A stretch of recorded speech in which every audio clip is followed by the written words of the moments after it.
Din il-mappa turi il-Polt il-Kbir ta' Malta. Ninnutaw fejn tiġi l-Peniżola tal-Birgu.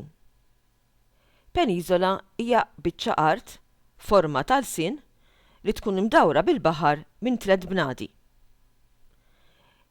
Il-Port il-Kbir minn dejjem serva bħala l-bib prinċipali minn fejn wieħed seta' jidħol fil-Gżejjer Maltin. Wieħed ma jridx wisq allura biex jinduna bl-importanza li dejjem kellha din il-Peniżola tal-Birgu. Il-Birgu kien post ideali minn fejn wieħed seta' jassess id-daħla tal-port. Fuq il-Peniżola tal-Birgu kienu jgħixu ħafna nies li xogħolhom kien fuq il-baħar. Il-Birgu kien post fejn setgħu jinħattu jew jitniżlu xkejjer mimlijin qamħ biex setgħu jieklu il-Maltin u l-Awċin. F'din ix-xandira se nagħtu ħarsa lejn il-belt marittima tal-Birgu.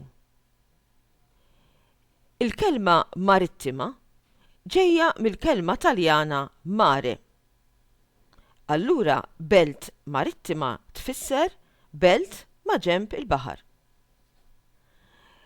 Se naraw li ma' huma l-postijiet ta' interess li wieħed għandu jfittex li jara meta jżur il-Birgu. Din ix-xandira għandha l-iskop li sservi ta' introduzzjoni għal dawk l-istudenti li jitħajru jmorru fuq żjara edukattiva lejn il-belt antika tal-Birgu.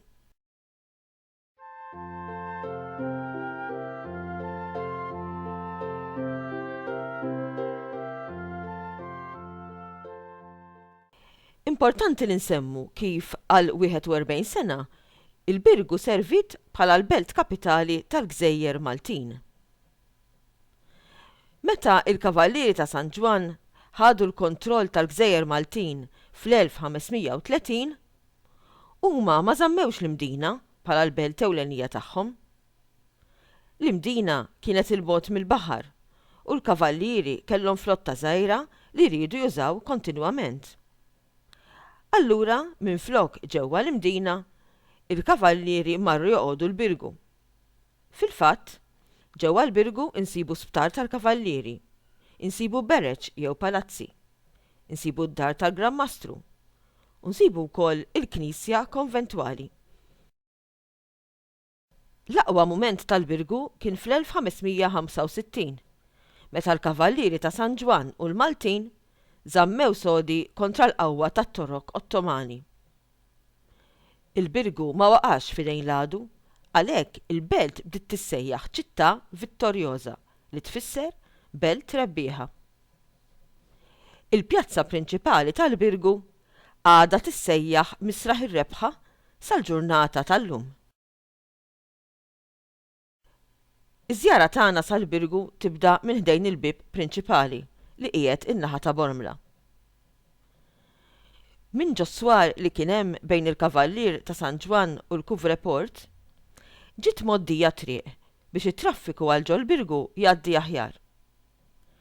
Ftit ta' żmien ilu din it-triq ġiet mgħottija barkata li llum tassew ta' tidera isbaħ lid-daħla tal-Birgu. Fil-bidu ta' 18-il seklu, il-perit Franċiż François Mondion, l-istess wieħed li rrestawra il-belt qadima tal-Mdina, ġie inkarigat ukoll biex jagħti dera ġdida lill-bib prinċipali tal-Birgu. Hawnhekk insibu 3 binjiet tassew interessanti. Insibu l-ewwel nett il-Couvreport, sistema komplikata ta' bib ta' belt iffortifikat. Illum hawnhekk insibu l-uffiċini tal-Kunsill Lokali tal-Birgu.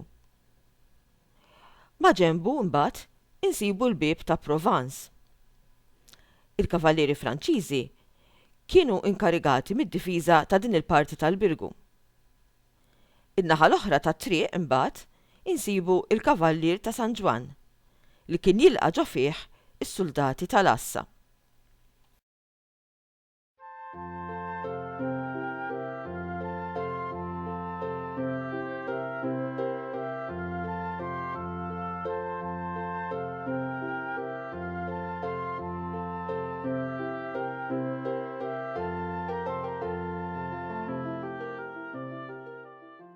Jekk jekk nidħlu minn ħdejn il-kavallier ta' San Ġwan, inkunu nistgħu naraw il-fdalijiet tas-swar tal-Birgu min-naħa tal-Kalkara.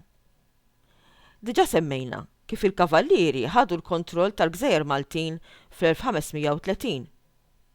Mill-ewwel, il-kavallieri għamlu lill-Birgu bħala l-belt kapitali tagħhom. F'qasir żmien, il-kavallieri dawru lill-Birgu bis-swar li xi wħud minnhom għadhom jidhru sal-lum.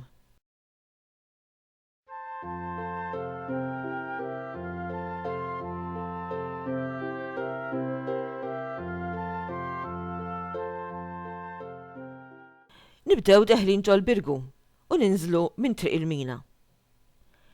X'ħin naslu kważi quddiem il-kunvent u l-Knisja ta' San Dominku, fuq il-lemin tagħna insibu triq dejqa ħafna, jisimha Triq il-Kunsill Popolari.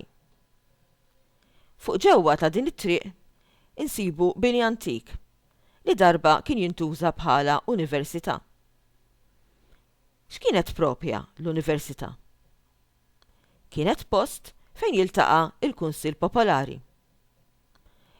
Ix-xogħol prinċipali tal-Kunsill Popolari kien dak li jieħu ħsieb li jġib il-qamħ misqallija. Ma ninsewx li l-għeliqi Maltin qatt ma kienu jagħmlu biżżejjed qamħ biex jitimgħu lill-popolazzjoni kollha. Dak iż-żmien fil-Gżejjer Maltin kienu jgħixu madwar 30,000 ruħ. Jekk inkomplu niżlin minn triq il-Mina, fuq il-lemin insibu il-Palazz tal-Inkwiżitur. Dan il-bini illum tieħu ħsiebu l-Aġenzija tal-Gvern Heritage Malta. L-Inkwiżitur kien jintbagħat mill-Papa biex jara li l-fidi nisranija ma tiddakkarx minn xi tagħlim li ma jaqbilx ma' dak tal-Knisja. L-Inkwiżitur kellu saħħa kbira u anka kellu s-soldati tiegħu. Sikwit kien jinħoloq tilwim serju bejn il-Gran Mastru, l-Inkwiżitur u anke l-Isqof ta' Malta.